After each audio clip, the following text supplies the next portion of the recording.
Good afternoon, everyone. Just want to do a really quick update to a video that I did regarding fibromyalgia and being an empath. And so this is the follow-up, short version. I'm not used to doing my stories really quick, but since this is a short, I'm gonna get to the point. So about a little over 5 years ago, I was invited to join a friend from out of town at happy hour at this little happy hour spot called Z Tejas in Chandler, Arizona. And I met one of her friends, and she's like a local realtor. And everyone is like, oh, hi, how are you doing?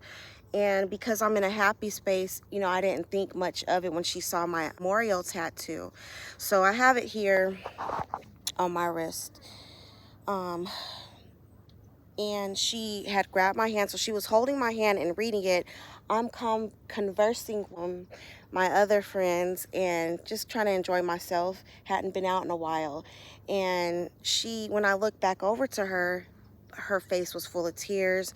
She was sobbing, and she was like, oh my gosh, this was so heartfelt. And I'm thinking to myself, oh, did you experience like a loss of a child, infant, stillborn? She was like, no, but this is just so heart touching, and I didn't really know what to say. Of course, I was touched. I was honored. I was like, wow. So yeah, that was my experience with someone who I would consider an sympathetic empath, because I really feel like only empaths can just get that emotional and that in touch and that in tuned with something or someone.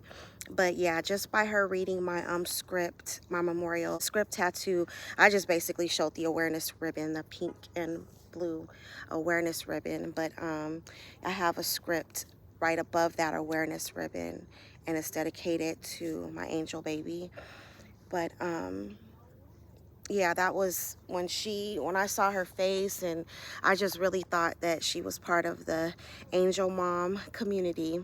But no, she was just touched. So sympathy, empathy, I've always looked at empathy as something that you can relate to because you actually experienced, even though I know some people still say, even though two different people can go through the exact same thing and still have different, because I know people who've experienced the loss of a child via stillbirth and process it the same, maybe, I don't know.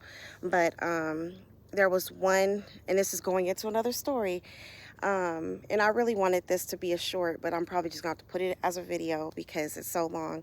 But it just popped in my head. So I met this lady. She was in school.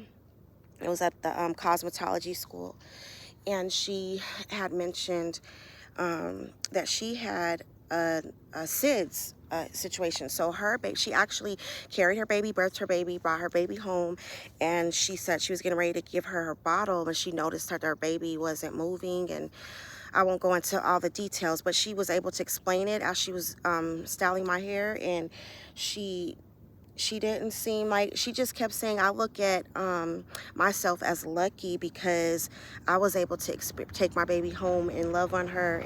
And I was at that time in my stage of loss, I was like, oh wow, I feel like that would have been so much harder. But when she gave her opinion on how she felt like she was in more of a blessed position, and she was just so positive, like, oh, and I'm having me another baby, I'm not even worried about it. When it's time, when I'm done with cosmetology school, I'm definitely gonna have me another baby. So she seemed very upbeat and positive about it, where I was just not in that space.